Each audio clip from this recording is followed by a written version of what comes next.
مفتی تمہیں فتویٰ دے بھی دے کہ ہاں یہ جائز ہے، لیکن اگر تمہارا دل یہ کہہ رہا نہیں جائز نہیں ہے تو ہرگز مفتی کا فتویٰ نہ ماننا، اپنے دل کا فتویٰ ماننا۔ صلاح الدین ایوبی رحمت اللہ علیہ کا بیٹا یا نور الدین زنگی کا، یہ میں ذرا اس وقت موازنہ ہو رہا ہے، شدید بیمار ہوئے، سب طبیبوں نے کہا کہ شراب پینی ہوگی نہیں، اسی سے کچھ شفا کی امید ہے۔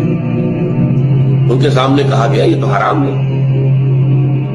حنفی فتوی مفتی کا فتویٰ لا کے رکھ دیا گیا، جان بچانے کے لیے جائز ہے، کہ ہو سکتا ہے دوسرے جو ہیں ان کے نزدیک جائز نہ ہو۔ چاروں فقہ جو تھی، حنفی، مالکی، شافعی، حنبلی، سب کے مفتیوں کے فتوے لا کر رکھ دیے، دیکھیے سب کہہ رہے ہیں جائز، چاروں کو بلا لیا۔ مجھے یہ بتاؤ کہ کیا اللہ تعالی مجھے شفا دینے پر قادر نہیں ہے بغیر شراب کے؟ نہیں جی نہیں، اللہ تو قادر ہے۔ اور کیا اللہ اگر شفا نہ چاہتا ہو تو کیا اس شراب سے شفا ہو جائے گی؟ نہیں نہیں نہیں، اٹھاؤ اپنے فتوے اور دفع ہو جاؤ۔ اس اللہ کے بندے نے جان دے دی شراب